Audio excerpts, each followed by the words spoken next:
From the world of politics to the world of business, this is Balance of Power.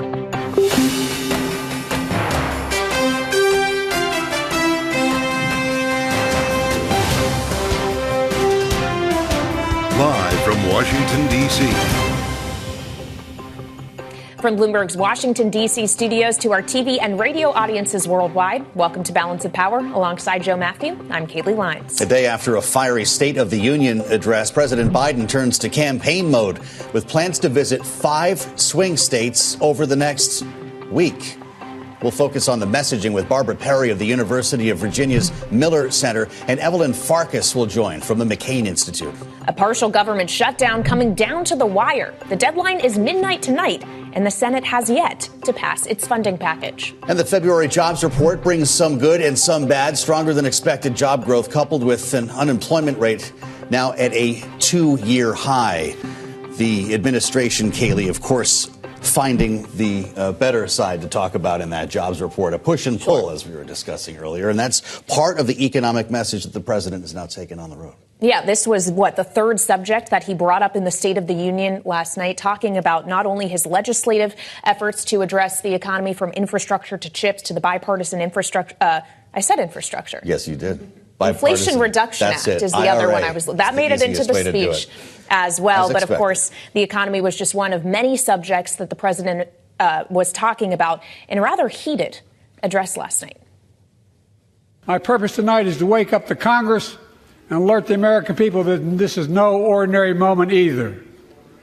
Not since President Lincoln and the Civil War have freedom and democracy been under assault at home as they are today. Now my predecessor, a former Republican president, tells Putin, quote, do whatever the hell you want. I think it's outrageous, it's dangerous, and it's unacceptable. I know it may not look like it, but I've been around a while.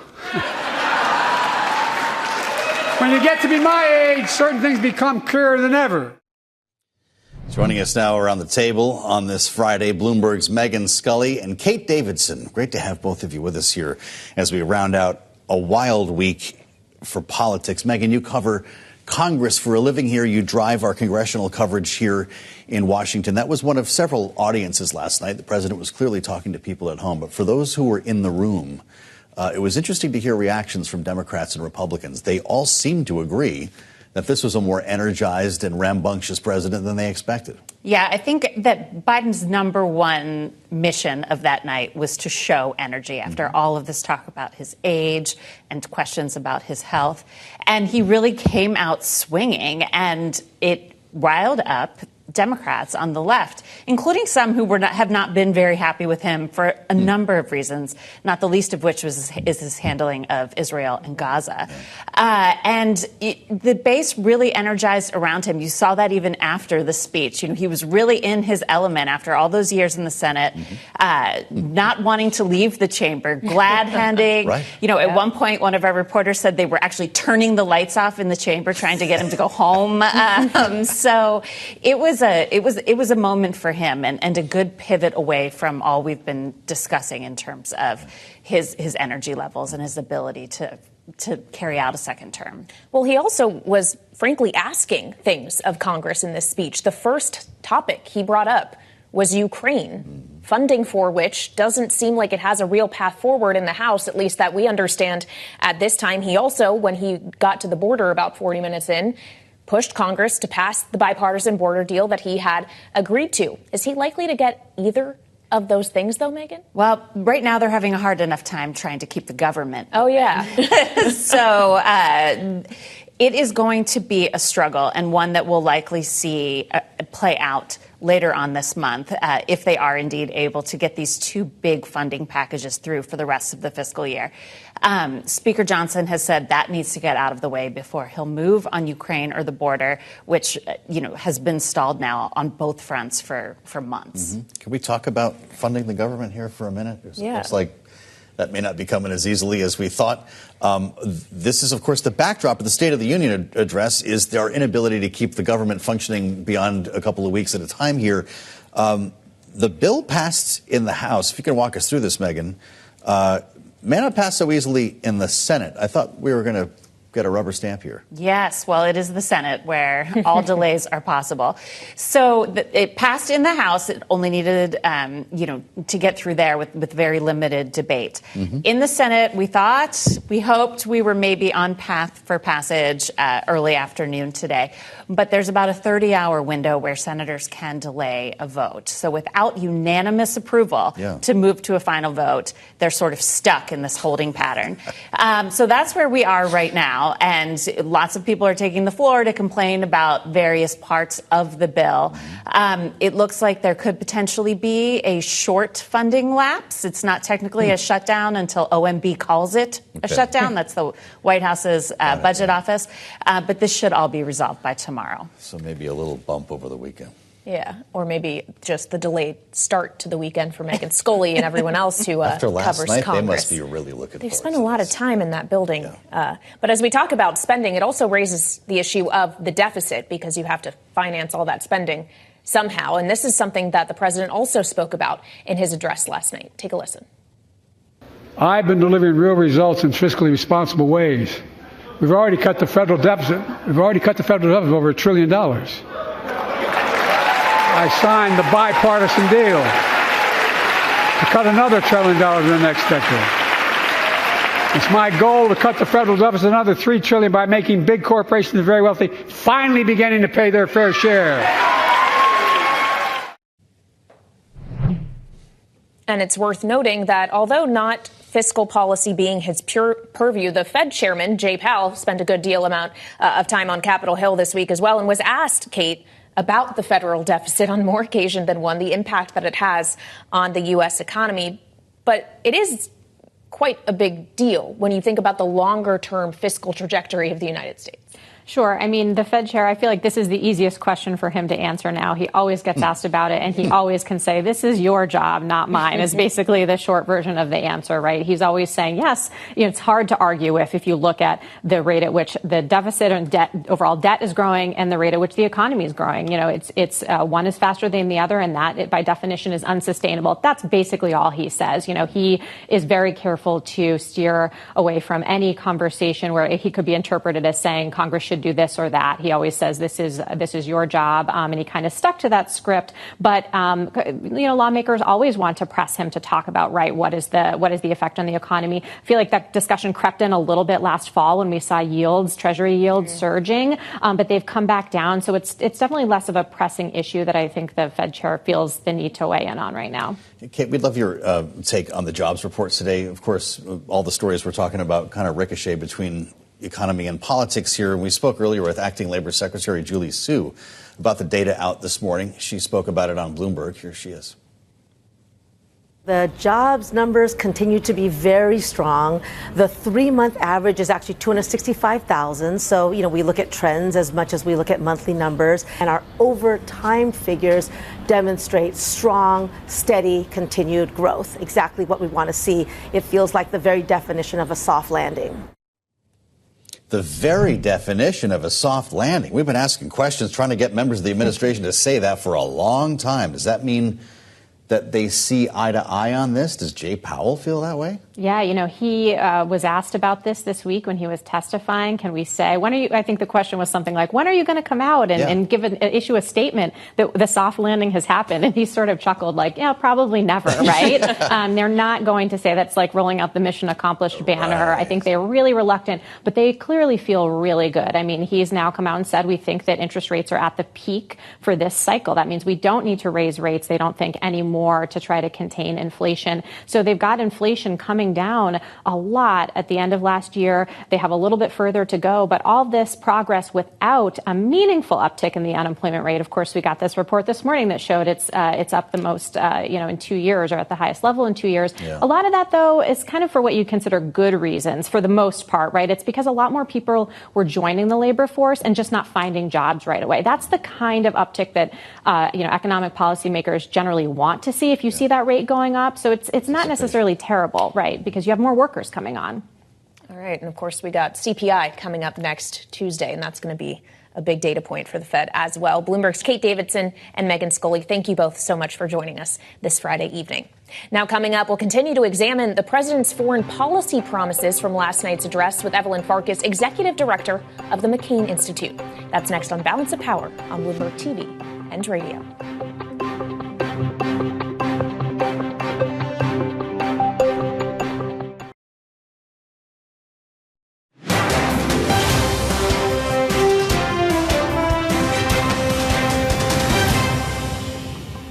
I say this to Congress. We have to stand up to Putin.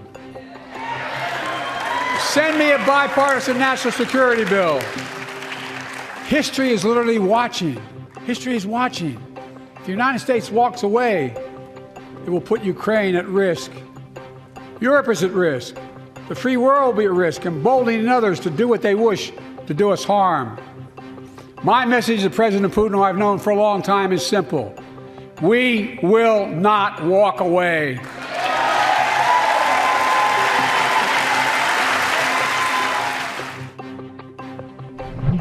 President Biden just minutes into his State of the Union address last night, talking of the war in Ukraine. On that note, let's bring in Evelyn Farkas, executive director of the McCain Institute at Arizona State University. She's a former U.S. Deputy Assistant Secretary of Defense. Evelyn, great to have you back on Balance of Power on Bloomberg TV and radio. It was not the economy. It was not the border. It was not abortion rights that the president led with last night.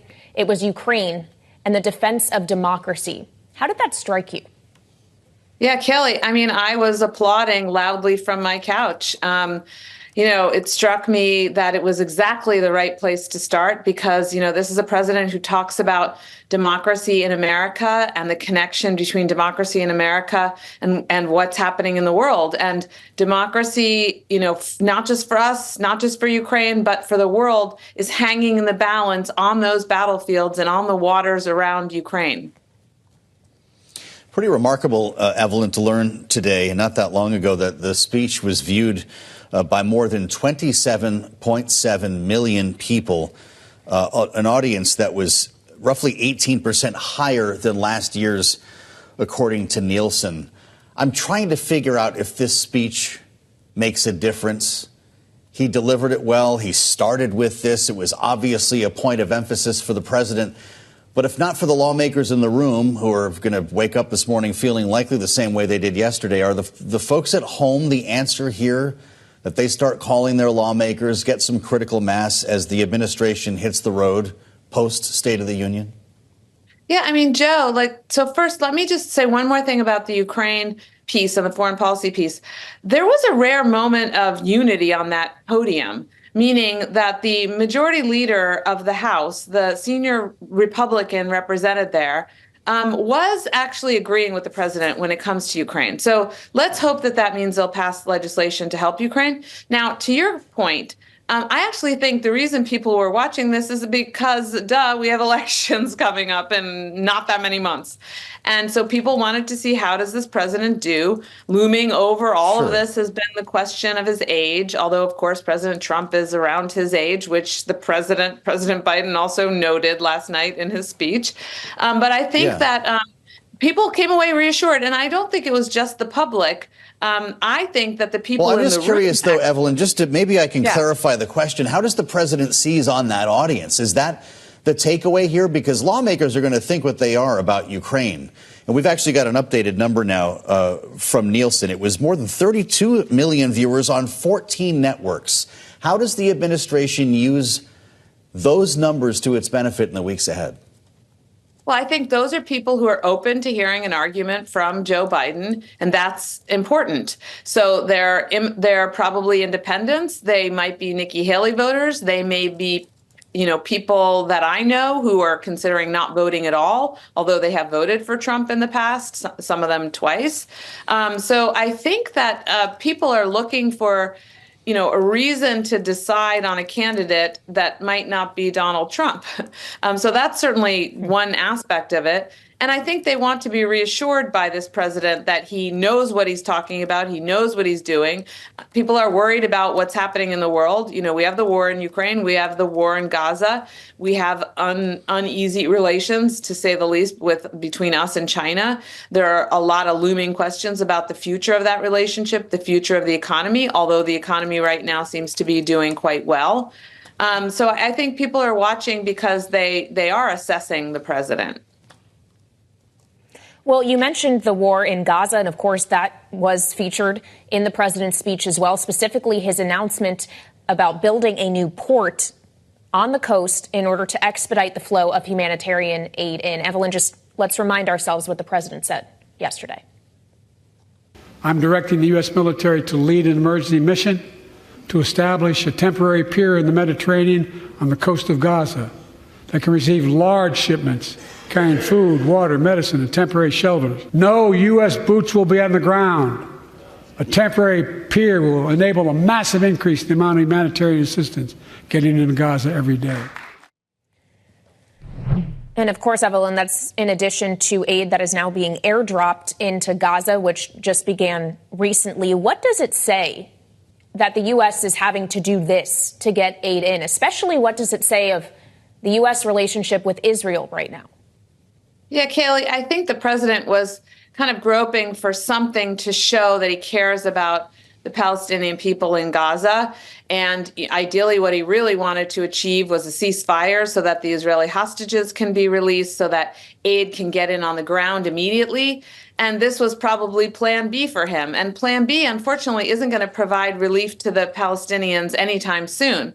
My understanding from talking to senior World Food Program officials is that the people in the northern part of Gaza are, to quote them, within an inch of famine, of starvation. And so this pier and this whole effort to bring in more assistance, while it's, of course, important and praiseworthy, it's not going to take care of the immediate urgent problem. And it's also going to be placed in the southern part of Gaza, which, again, won't help the people in the north today or tomorrow or even in months. So, and the other problem, of course, is once you get the food and the medicine and everything into Gaza, onto the port, you still have to get it into the territory. You have to get it safely to people, and that requires cooperation from the Israelis. So I think the most urgent thing, the thing that the administration should have been able to announce, is that they put enough pressure on Israel that the Israelis are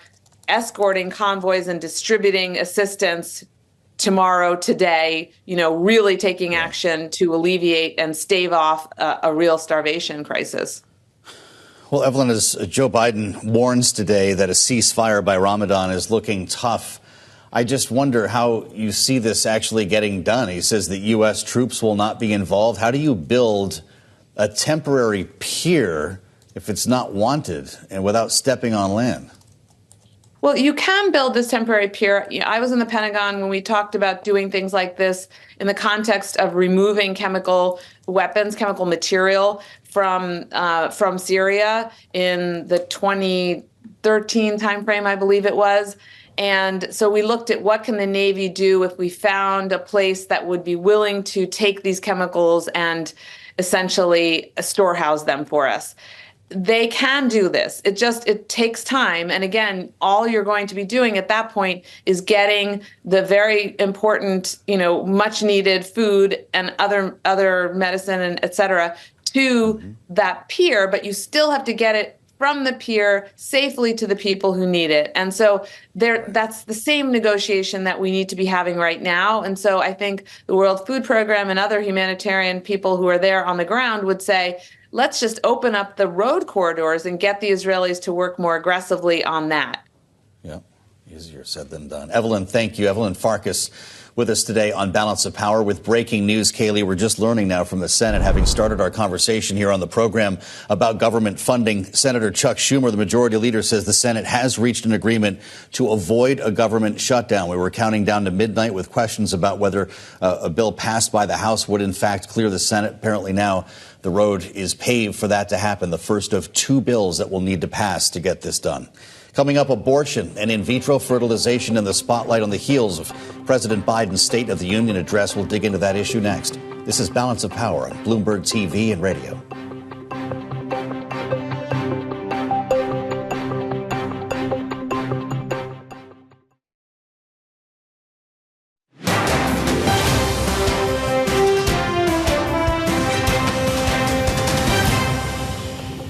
Many of you in this chamber and my predecessor are promising to pass a national ban on reproductive freedom. My God, what freedom else would you take away? President Biden last night in his State of the Union previewing messaging that we will likely see on the campaign trail now in the general election. He notably did not use the word abortion, which got us thinking. Bloomberg's Tyler Kendall has details. Tyler? Yeah, hey, Joe. That's right. Abortion was in the prepared remarks, but the president chose to use the phrase reproductive freedom instead. You heard him highlight the Supreme Court's 2022 decision that overturned the constitutional right to an abortion. We're going to show you the Alabama IVF ruling timeline. This is now making abortion another top issue, besides for bans that we've seen states start to enact nationwide. Last week, Alabama's Supreme Court paused some of the services, and in the wake of that decision, the governor ended up signing a law protecting some patients. Since then, we've seen Alabama Senator Katie Bright come out and use this as a way to talk about abortion during the Republican State of the Union response last night. We want families to grow. It's why we strongly support continued nationwide access to in vitro fertilization. We want to help loving moms and dads bring precious life into this world. Joe and Kaylee, you heard it there. We're now starting to see the issues of abortion as well as IVF come out on the campaign trail. You spoke with one Democratic strategist earlier this week on Super Tuesday who told you that they're expecting reproductive rights to be a galvanizing issue come November. There were some voters who thought, well, they're done, it's over, until the IVF decision. And then the Supreme Court in Alabama. And what voters have concluded is they're not done yet. They really mean it. They really want a national ban. And there are a number of states that have initiatives on the ballot. So, yes, this is a very key strategic element of the 2024 elections. In the last year, 7 states have gone to the polls to decide abortion access, and each time voters have chosen to protect abortion rights. A growing number of states are also likely to see some abortion-related measures on the ballot, too, come November. It's top of mind here in Washington. The Senate even held a hearing last week on the economic impacts of reproductive rights. Take a listen to one economist who was testifying. The decision of whether and when to become a mother is the single largest economic decision many women will make in their lifetimes. Men and women's earnings trend pretty similarly right up until the point of parenthood. But when they become mothers, women's earnings fall off a cliff.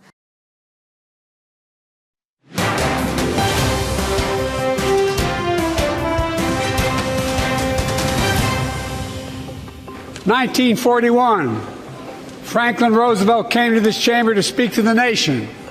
And he said, I address you at a moment unprecedented in the history of the Union. Hitler was on the march. War was raging in Europe. President Roosevelt's purpose was to wake up Congress and alert the American people that this was no ordinary time. Freedom and democracy were under assault in the world. Tonight, I come to this same chamber to address the nation." That's how the speech started at the top of President Biden's State of the Union address last night.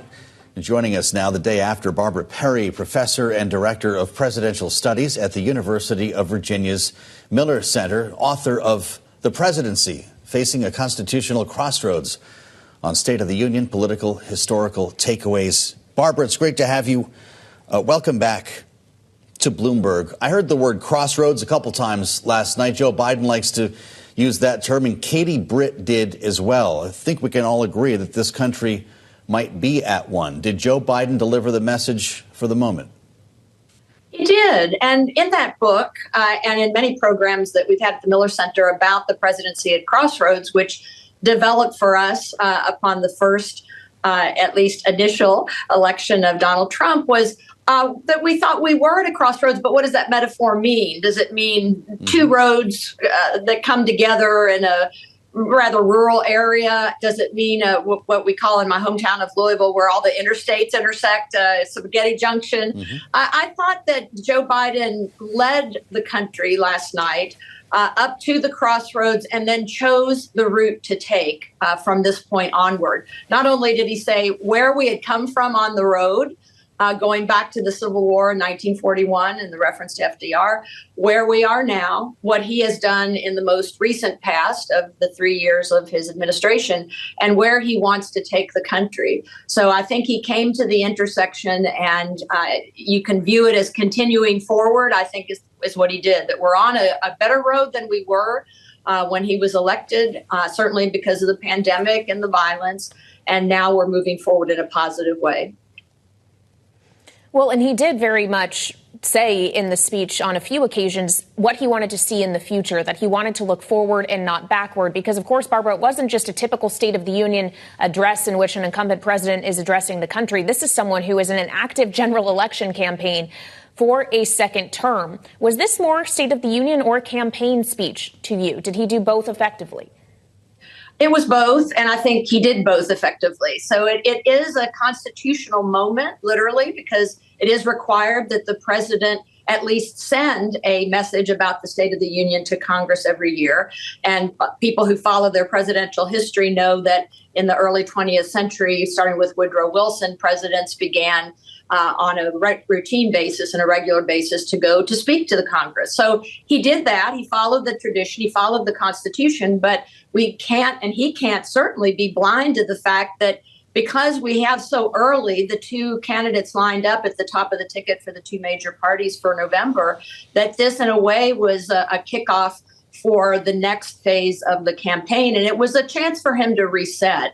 I think because of all of the criticism he's been getting and all the concerns about his age, that was the first box that I think most of us had. Can he indicate that he's not sleepy Joe, but at the very least, he's caffeinated Joe, and he's spirited, and he can get through an hours-long speech without fading and maintaining the strength that he needs to show as president. Well, if that's what he was on last night, Barbara, I want some of that coffee. All I can ask, though, when it comes to the age issue, with your long view of the history of the State of the Union and politics in Washington, he's invoking FDR at the top of the speech here. Is that the way to young things up? When he first said it, I thought, oh, dear, are people going to say, well, I guess you were there? And by the way, Stephen Colbert last night, I watched his live show at 11:30 Eastern time that, of course, they picked out parts and made fun of it. And that was the first one where he imitated Joe Biden and said, Joe says, 1941, FDR came to this chamber and said, hi, Joe. So, yeah, it was skating on some thin ice, but I thought he made it to the other side of the frozen pond, by saying, this was an important speech that was given here by my predecessor, another predecessor, FDR, Franklin Roosevelt, just before the U.S. entered World War II. Hitler was on the march. And obviously what Biden was trying to do was say, this is what Putin is doing in Europe, in Eastern Europe. It could end up in Western Europe. I've strengthened NATO, but also to get to the point of our January 6, 2021 was very much like the beer hall putsch in 1923 of Hitler, starting on the road to Nazism and what eventually would be his coming to power as the chancellor of Nazi Germany. Obviously, Barbara, there was most of this scripted, being read from the teleprompter. There were several ad-libbed moments, though, for the president. And then a few are where we saw perhaps hiccups. At one time, he was talking about how anyone could get with him on Air Force One, fly to a number of cities where they would find cheaper prescription drugs abroad, including Moscow. I don't believe he meant to say that. And then when baited by Congresswoman Marjorie Taylor Greene to say Laken Riley's name, he did do so. He held up the pin that he had been given by her. He addressed her parents, talking about how he knows what it's like to lose a child. But he also referred to her alleged murderer as an illegal, which a lot of Democrats have taken issue with. What do you make of the moments at which the president was speaking, not from the prompter, but just saying what he thought? Well, probably planned ad libs, if you will, that they knew, the White House knew, his advisors, his speechwriters knew the kinds of blowback he was going to get, because the Republicans, of course, are very open about their criticisms of him. And I'm sure they were prepared for someone like Marjorie Taylor Greene to stand up and, make a scene about people who are in this country illegally. The politically incorrect term is illegals to describe the person in a noun form. So maybe that was a bit of a faux pas as far as Democrats were concerned. But I think overall, most people are saying that Biden is actually quite good at speaking to those who are heckling him and in some ways baiting them, so you didn't really mean that, or, oh, I'm sure you can read. But it wasn't angry Joe that he displayed at the press conference several weeks ago. That is not a good look for him. It's not a good look for any president. President can be indignant, but to be angry, and especially to be elderly, of course, makes you look like the elderly neighbor who's yelling at the children out the window to get off his lawn. So I thought he hit the balance right. In terms of the occasional misspeaks, we all do it. And we know that his opponent misspeaks. And somebody might be well advised to add up the totals of misspeaks of the two major candidates and see if they come out about equal or if one is ahead of another. Well, I certainly have misspoken on at least two occasions so far just in this show. So I'll just leave that there. We all are human beings. Barbara Berry, professor and director of presidential studies at the University of Virginia Miller Center, thank you so much for joining us. Now, coming up, President Biden, of course, also targeting Trump in that State of the Union address last night. Never once, though, saying his name. We'll be joined by our political panel with their take on the speech, as well as the response from the GOP delivered by Senator Katie Britt. This is Balance of Power on Bloomberg TV and radio.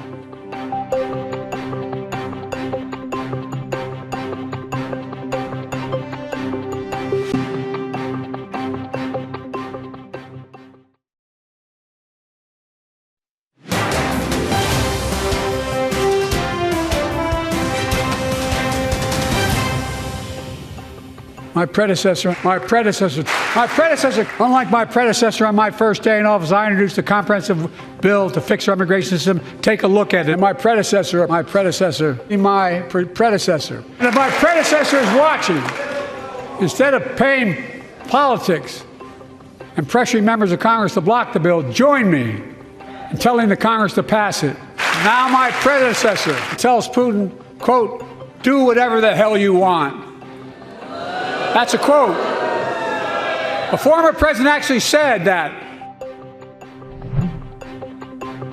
That was President Biden during his State of the Union address last night, not mentioning former President Donald Trump. You know that whole tell me something without actually telling me something thing? Let's bring in our political panel. Jeanne Zaino, political science professor at Iona University, and Maura Gillespie, founder and principal at Bluestack Strategies. So, of course, Jeanne, you were with us late into the night last night for not just the president's address, but also Katie Britt's response, which we will get into. And he, by and large, seems to have been greeted with pretty good reviews of his performance. He's now taking things on the road. In Pennsylvania today, he's going to be in Georgia next week, Michigan next week, several swing states.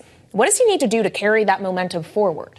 Yeah, this is the test. We're going to have to see whether he gets a bump in the polls. Traditionally, you do get a bump in the polls after a State of the Union. Unfortunately for Joe Biden, it levels out after a couple weeks. So we're waiting to see if he at least gets the bump. But what he's going to have to do is he's going to have to, now that we're in the general, keep drawing this contrast with Donald Trump. We're entering his predecessor. His predecessor. I didn't mean to say his name. He who shall not be named. And, you know, one thing he's going to, you know, which is so unusual, as we all know, is Donald Trump is headed into a courtroom in New York.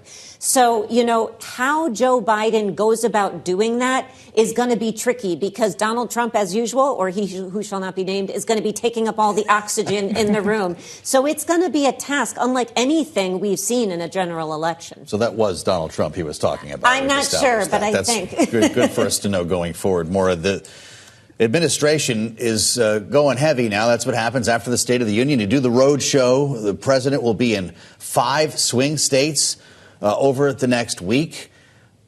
we've been hearing from Donald Trump about the basement campaign and all this kind of stuff. Is Donald Trump going to be able to keep a clip like that of travel here? Is this going to start looking more like a traditional general election campaign? I think it will ratchet up, but, Donald Trump doesn't have any problems of getting attention, right? I mean, he finds every and any excuse to make an event or anything that's happening in his life a campaign moment. We've seen that in the courtroom and outside the courthouses. So that's not a concern. It's not going to really change much there, but he does have to start fundraising, and that's something that he hasn't had to do before. So he needs to start ramping that part up of his operation, because the RNC, yes, now the money and the focus will go to him, and he is putting people in place there to make sure he gets that money. But their fundraising numbers have been pretty abysmal compared to what the Democrats are doing. So he's going to have to take put more of an effort into fundraising, something that he's not had to do before. Yeah, Michael Whatley is now chair of the RNC. Lara Trump, his daughter-in-law, is now co-chair. That effective as of today. As we talk about the former president, Jeanne, and you talking about the need for these two to contrast themselves with each other, should they do that on the debate stage? President Biden was actually asked today if he would commit to debating the former president, and he said it depends on his behavior. And we've had a lot of questions about whether or not Biden would want to debate Trump, have to speak off the cuff because of the concerns about his age. Did last night prove that maybe he would be up to that, or would that worry you? I think we saw last time around 4 years ago that Joe Biden is very much up to the task of debating Donald Trump. And, I think it is not lost on all of us that Donald Trump, who ducked the debates throughout the primary, all of a sudden on Joe Biden's night last night calls for these debates. So I'm not quite convinced that Donald Trump will do them because, of course, when you read the fine print, he had all sorts of rules attached to that. But I do think Joe Biden should debate. I do think Donald Trump should debate because I think a lot is lost on the American public if we don't have debates. Now, given what happened last night, I am not convinced that I'm going to find them particularly compelling and serious. I mean, last night we had Donald Trump basically playing with his Snapchat, putting heads of lizards on top of the president. The room was like a cabaret. So, I don't know we'll get the serious debate I would like, but the American public should have the opportunity to see whoever is at the top of both of these tickets going at each other in a serious way on the debate stage, because it's one of the last times we get to see them do that before we go to the polling booth. So I hope it happens. Maura, he said the state of our union is strong and getting stronger. I know you're supposed to say something like that when you're the president doing this speech, but is that true in a country as divided as this one? It doesn't feel like it. I mean, America is the greatest country in the world, right? We still are in that position, and to either side that's saying that it's devolving or that, we're not, or saying that we need to take America back. That's not language that I want to hear a former president say or any candidate who's running for office, because we're all Americans. And so coming at this from not outside the political landscape, right? We need to look at this as when you're putting the country first, you want to see that the economy is doing well. You want to hear plans to improve the economy. I don't think that Joe Biden yelling at us about the economy is a way to get us to agree that it's getting better, because you can't yell at someone to agree with you. You have to explain to them, here's what's coming down the pipeline. Here are things that I'm working on, and you'll soon feel it in your pockets. If you aren't now, here's what I'm working on. Here's what I plan to do. Start relating to us like we're human beings and who have, real feelings, as opposed to bashing us in with hypocrisy, contradictions, and, for the Trump campaign, just blatant lies.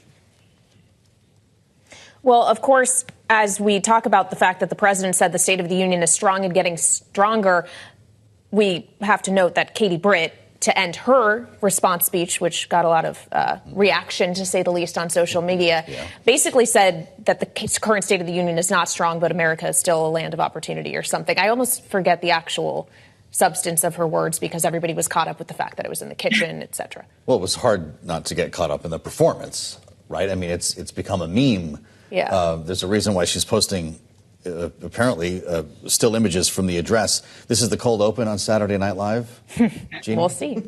Oh, I believe it is. It was made for SNL. And, I think it was, if you had turned on that TV not knowing who was speaking, I think you would have been hard-pressed to imagine that was a U.S. senator. She literally said zero about governing. Yeah. So the setting was off. The affect was off. It is an SNL cold open. And she has a really amazing story to tell. And I'm sorry for her and her constituents that she didn't get a chance to tell it. I'm breaking the rules because we're out of time here, but I just feel like Maura should be able to weigh in on that. Maura, did Katie Britt fall off the short list for vice president last night?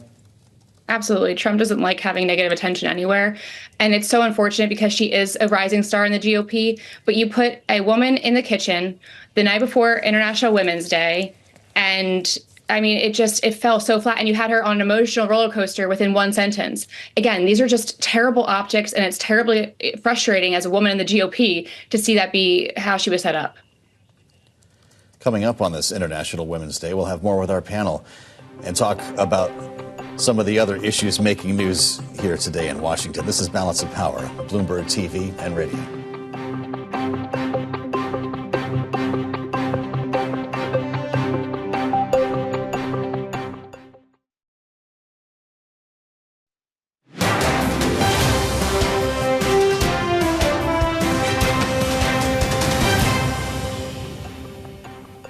This is Balance of Power on Bloomberg TV and radio. Thanks for joining.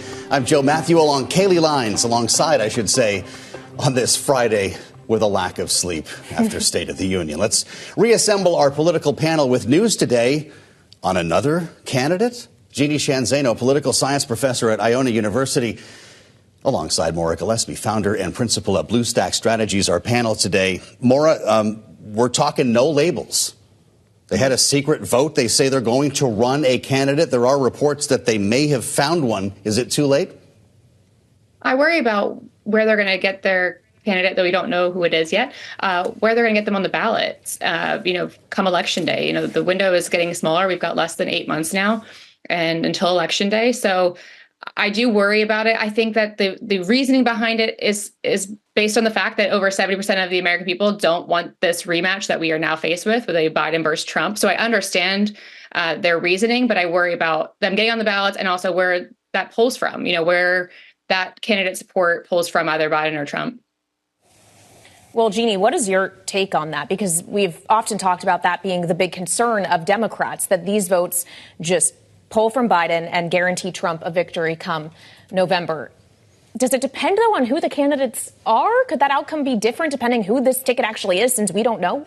Yeah, it absolutely could be different. But I think one thing we do know is they do not have a chance of winning. So at best, they're either going to draw, I think, likely from the Democrats, but potentially, to your point, depending on the ticket, from the Republicans. And if they keep both Trump and Biden below 270, this race will be decided by Mike Johnson and the House of Representatives. I mean, can you imagine, given the fact as to where we are with Congress today, that the folks there will be charged with picking the president, and how that would go over if that was to happen? Mm-hmm. So it is, to me, a maddening decision. And I call to know who's funding them. I call to know what this process is. Well, they'll have to disclose that, right? If they finally go through with this, we'll find out where the money is coming from. And are they not a political party? They keep saying, we're not a party. They're certainly acting a unity organization. It's an organization. They're stepping closer to being one. One of the big moments from last evening at the State of the Union is when we couldn't have imagined as George Santos walked onto the floor. Privileges of membership. Maura, not just that, he kicks out a tweet saying he's running for Congress again in New York's first. This is not something I'm guessing Republicans want. Absolutely not. I mean, Republicans or Democrats, they don't really want in-house fighting when it comes to congressional seats, although I don't think this is really much of a fight. I think that George Santos is doing this simply for attention. Maybe he needs some money. I'm not sure how the cameos are working out for him, but it does sound like this is just an attention-seeking effort for him and not a serious run for public office. Again, it makes me so sad as somebody who worked on the House. I worked on the House floor for a little bit. I worked in Congress for over 10 years.